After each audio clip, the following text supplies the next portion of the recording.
Pandian store சீரியலில் today எபிசோடில் இந்த பக்கம் நம்ம பழனி வீட்டுக்கு வராரு.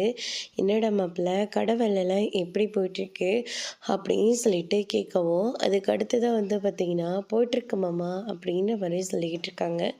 கோமதி இருந்துட்டு எல்லாருக்கும் டீயை போட்டு எடுத்துகிட்டு வந்து கொடுத்துக்கிட்டு இருக்காங்க. என்னக்கா மச்சவனுக்கும் உனக்கும் இருக்கிற அந்த நடுவில் போயிட்டுருக்கிறது எப்படி இருக்குது அப்படின்னு சொல்லிட்டு கேட்கவும், ஆமாம் அப்படியே மச்சு அப்படியே சமாதானம் ஆயிட்டாரோ அப்படின்ற மாதிரி சொல்லிக்கிட்டு இருக்காங்க.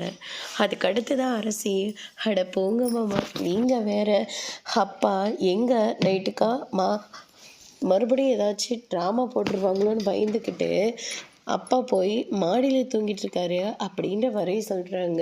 என்ன இந்த குளூரில் போயிட்டு மாடியில் படுத்துக்கிட்டாரா அப்படின்ற வரைய சொல்கிறாங்க. ஆமாண்டா அந்த கதையை வேற ஏண்டா கேட்குற அப்படின்னு சொல்லிட்டு கோமதி ஒரு பக்கம் சொல்லிக்கிட்டு இருக்காங்க.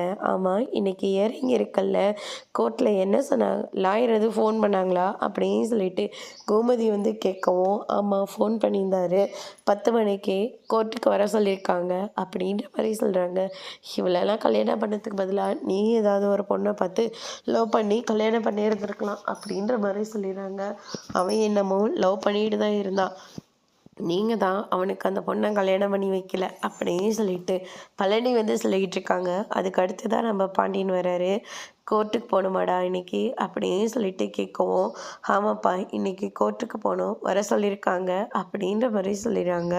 அதுக்கு அடுத்ததை பார்த்திங்கன்னா கடையில் வேறு வேலை இருக்குது, நீ வேணா உனக்கு இன்றைக்கி வேலை இருக்காடா, இருந்தாலையும் கொஞ்சம் சிரமம் இல்லாமல் சரவணன் கூட கோர்ட்டுக்கு போயிட்டு வந்துடுறியா அப்படின்னு சொல்லிட்டு பழனியை பார்த்து கேட்கவும், ஆமாம் மச்சான் நான் போயிட்டு வரேன், கடையை சுகன்யை பார்த்துப்பா அப்படின்ற மாதிரி சொல்லிடுறாங்க.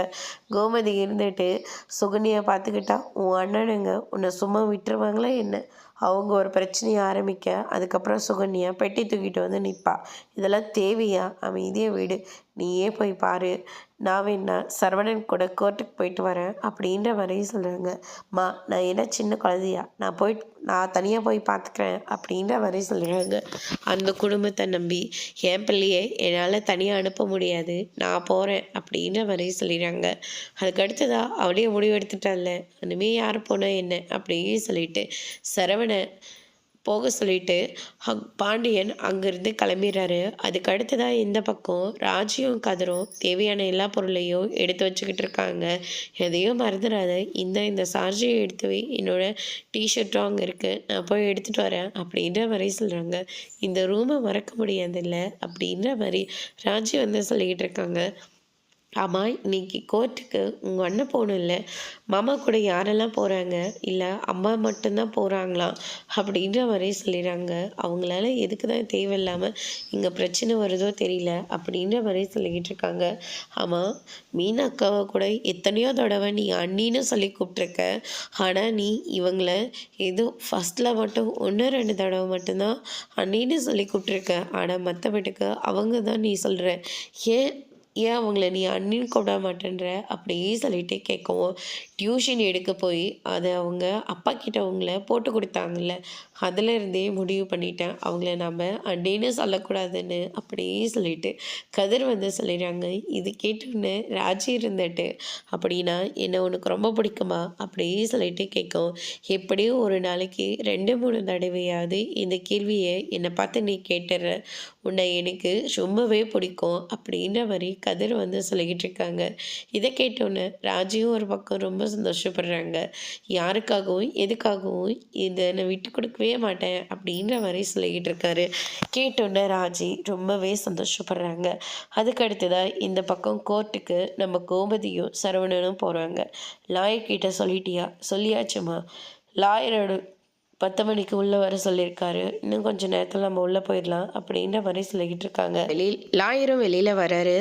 லாயர் கூட சேர்ந்து செந்தில வராங்க. நீ எங்கடா இங்கே அப்படின்னு சொல்லிட்டு கேட்கும். உங்களுக்கு துணையாக தானே நானும் இங்கே வந்திருக்கேன் அப்படின்ற மாதிரி சொல்லிடுறாங்க.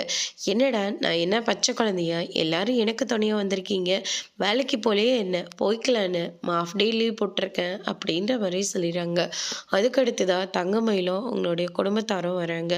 அவங்க சரவணனை பார்த்த உடனே ரொம்பவே வருத்தத்தோடு இருக்காங்க தங்கமயில். என்ன போனோன்னு உங்கள் வீட்டு ஆளுங்கிட்ட போய் பேசணும்னு தோணுதா என்ன, அவ்வளோதான். நான் என்ன செய்வேனே தெரியாது. ஒண்ணும் தேவையில்ல. நடு முதல்ல உள்ள போலாம் அப்படின்ற மாரி சொல்றாங்க. தீர்மானமா இரு. என் புருஷன் கூட தான் சேர்ந்து வாழ்வேன்னு கோர்ட்ல அடிச்சு சொல்லு அப்படின்ற மாரி சொல்லிடுறாங்க.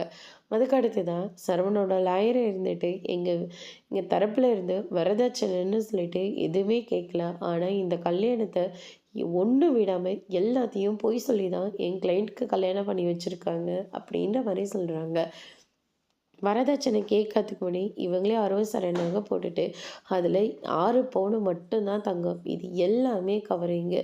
இருந்தாலியும் க எங்களுக்கு கவரிங் நாங்க ரிட்டர்ன் பண்ணிட்டு, தங்கத்த எல்லாத்தையும் திருடி வித்துட்டாங்கன்னு சொல்லி, அதுக்கும் ஒரு கம்ப்ளைண்ட்ட குடுத்தாங்க. அதையும் போலியானதுன்னு சொல்லி நாங்க நிரூபிச்சுட்டோம். அப்படின்ற மாரி அடுக்கடுக்கா நடந்த எல்லா விஷயத்தையும் வந்து சொல்லிறாங்க. அதுக்கு அடுத்து தான் தங்கமயில் கிட்ட கேட்குறாங்க. தங்கமயில் இருந்துட்டு, "நான் வாழ்ந்தா என் மாமனோட தான் வாழ்வேன்." அப்படின்ற மாரி சொல்றாங்க. சரவணன் இருந்துட்டு, "என்னை பத்தி தப்பா பேசினவன் கூட என்னால வாழ முடியாது." அப்படின்ற மாரி சொல்லிறாங்க. ஒருத்தர் வாழ முடியாதுன்றீங்க, ஒருத்தர் வாழணும்னு சொல்றீங்க. அடுத்த மாசம் இந்த கேஸ தள்ளி வைக்கிறேன் அப்படின்னு சொல்லிட்டு, அங்கேருந்து கிளம்பிடுறாங்க. அதோட இன்னைக்கான எபிசோட் முடிச்சிருக்காங்க. இனி பாண்டியன் ஸ்டோர்ல அடுத்தடுத்து என்னெல்லாம் நடக்க போகுதுன்றத வெயிட் பண்ணி பார்க்கலாம். Thank you.